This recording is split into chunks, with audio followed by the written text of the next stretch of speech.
Hi there, and welcome to another episode of I Yell at You About Politics and You Begrudgingly Listen.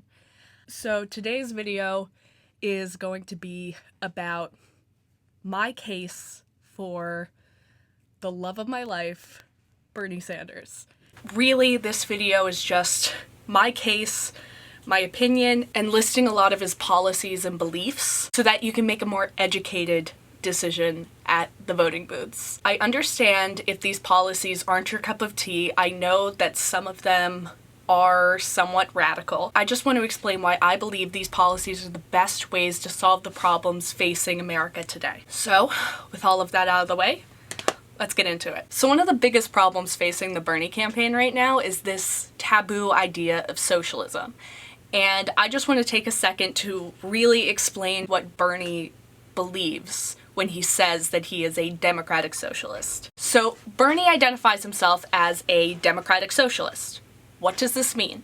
You are perfectly justified in not knowing the answer. So first, let's start out more generally with this quote from Business Insider explaining what is socialism really. In general, socialists believe the government should provide a range of basic services to the public, such as healthcare and education, for free or at a significant discount.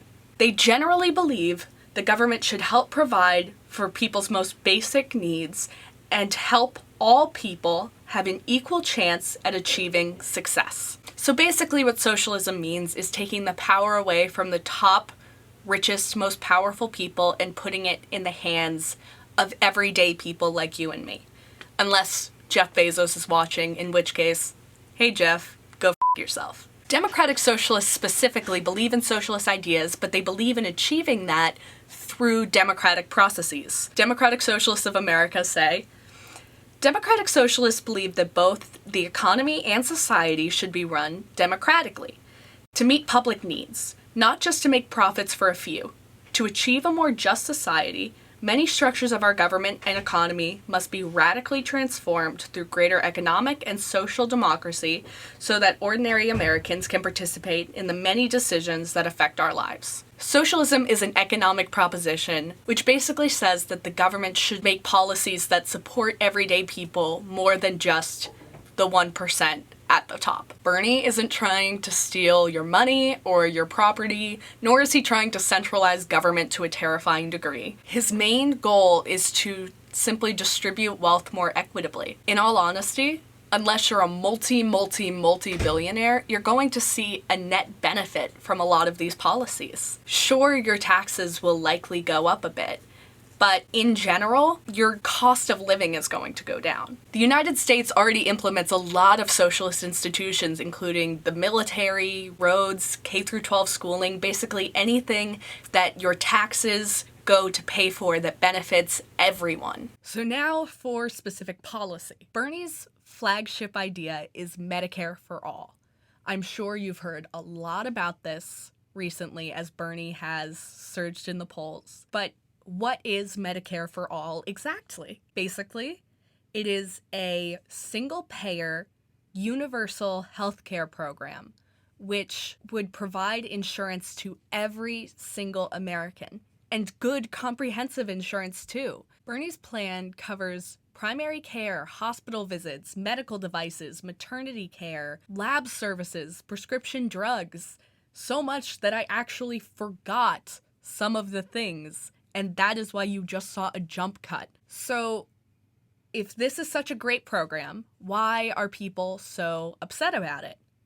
Well, a lot of that boils down to two things: cost and choice. In terms of cost, yes, Medicare for All would undoubtedly raise the federal budget, but it would eliminate employer premiums, copays, and all out-of-pocket expenses. It's impossible to say whether these factors and the tax increase will cancel each other out because estimates from economists vary wildly on this subject. There are just a lot of variables that need to be considered. However, even if it does end up costing more, we're getting a lot for that money. Under Bernie's plan, more than 27 million additional people would be covered over what we have now. And that coverage is good coverage. It's primary care, it's lab visits, it's maternity care, it's hospital visits, it's prescription costs, among other things.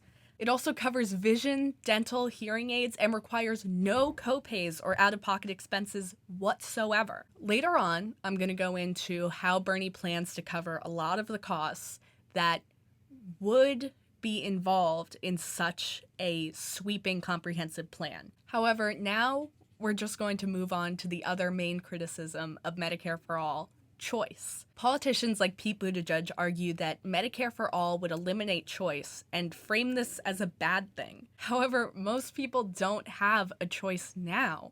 Most Americans are stuck with the medical coverage provided to them by their employer, decided on by their employer. They already don't have a choice. Contrary to what many politicians would like you to believe, I've personally never met a person who is in love with their insurance company. The US medical insurance business is crazy and out of control, and it's not really helping anyone to the extent that they need. We need healthcare reform, and Medicare for All is the healthcare reform that we need.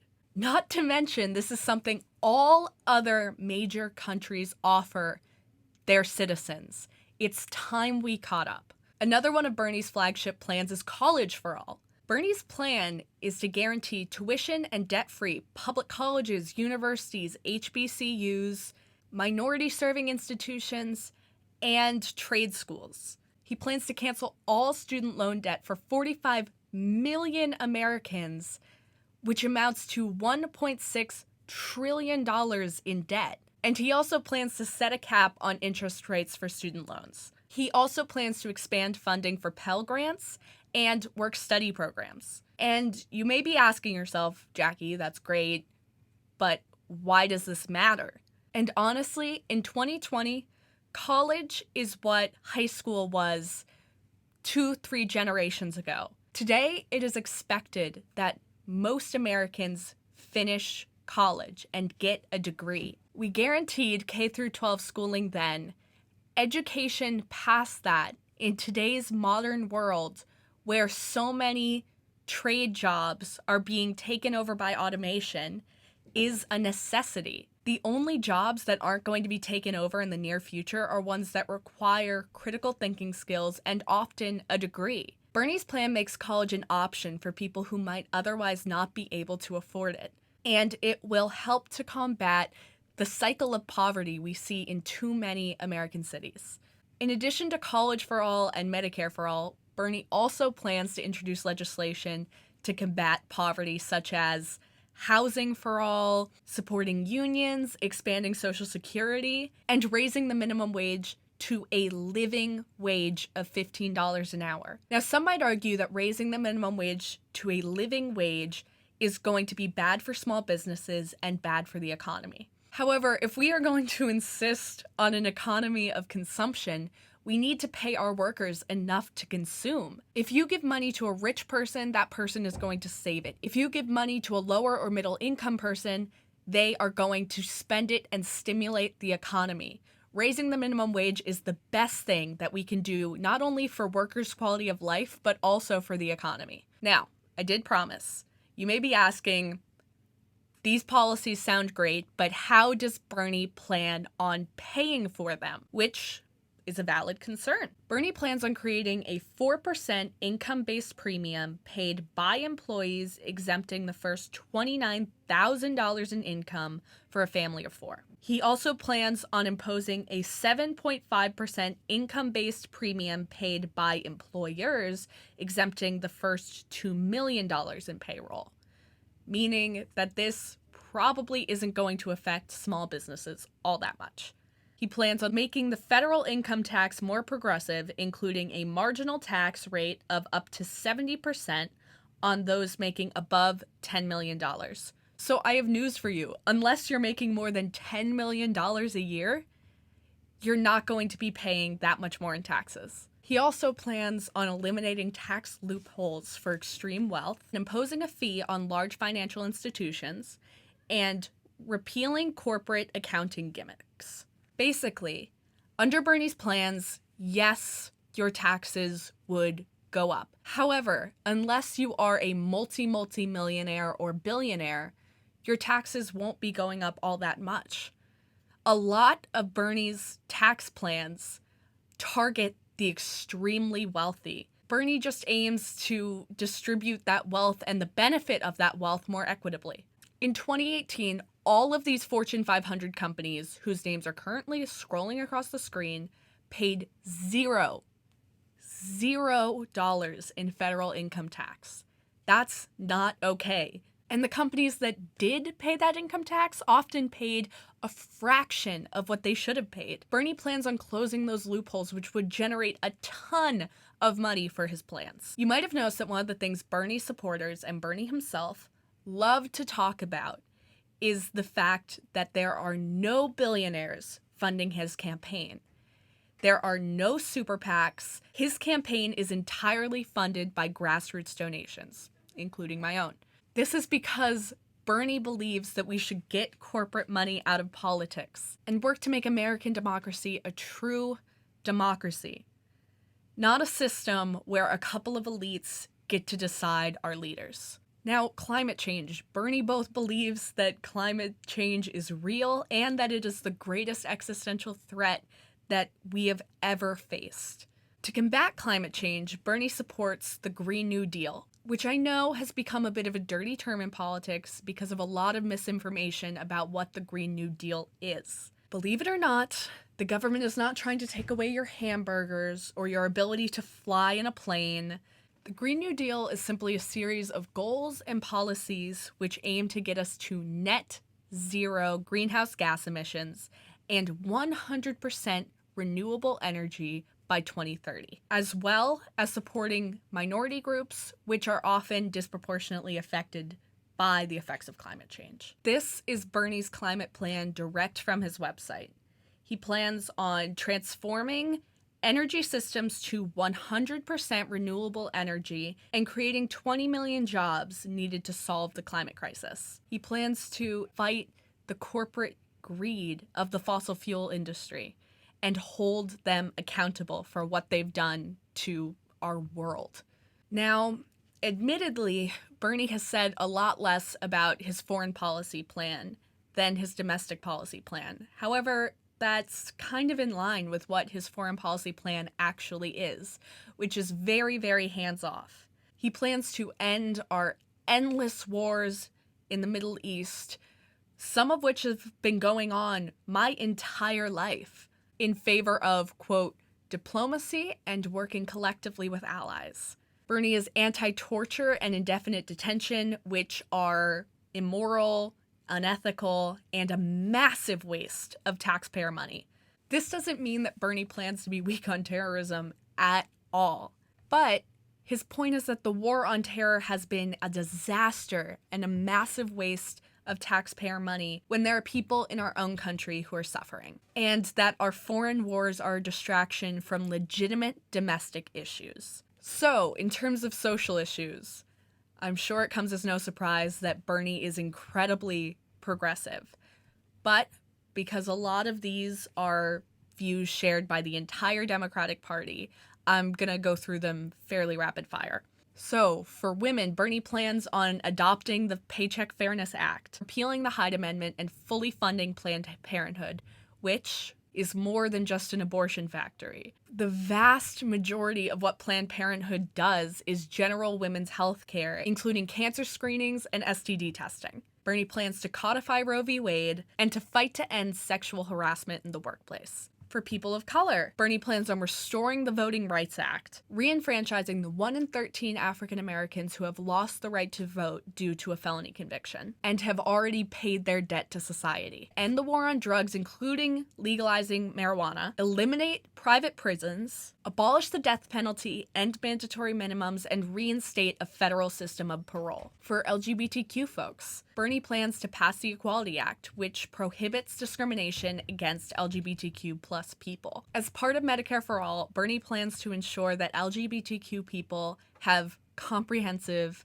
healthcare, including gender-affirming surgeries for genderqueer people and comprehensive mental health care, which would help to fight the all too high rate of suicide among LGBTQ folks. Bernie plans to ensure that strong human rights standards, including for LGBTQ people, would be written into all global trade agreements, which would help LGBTQ people worldwide. He also plans to repeal the ban on transgender people serving in the military and federally recognize non-binary people by providing a third identity option in all federal forms. Bernie famously has a terrific track record with protecting minority rights and will do all that he can while he's in office to make sure that these policies are enacted. Now, you might be asking yourself again, this is all fine and good, Jackie, but with these policies, can Bernie actually be elected?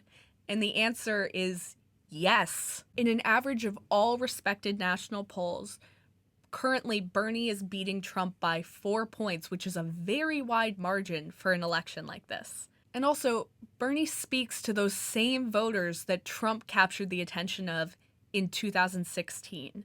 No, I'm not talking about secret racists or the KKK. I'm talking about workers who are tired of the status quo and the establishment screwing them over time and time again. Trump promised to help these people, but really has only helped himself and his billionaire cohorts. But Bernie's policies will make meaningful change for these people, and they're starting to notice. Bernie is far and away the most popular candidate among non-college educated whites, which is a big part of the demographic that moved over to vote for Trump in 2016. We can get these people back with Bernie's policies, but not with moderate policies like those of Hillary Clinton. We already know that that doesn't work. We need to go further to actually make real change. We need to show that we actually care about real Americans, not just the elite, not just the 1%, not just the people in Washington with power, but everyone. And Bernie is the only one, at least in my view, who's demonstrated that at all. So when my primary comes around on March 3rd, Super Tuesday, I'm going to vote for Bernie. And I truly believe that you should too. But really all that I care is that you hashtag Pokemon go to the polls and you make your voice heard. Thanks, and I will almost definitely see you again another time. Bye.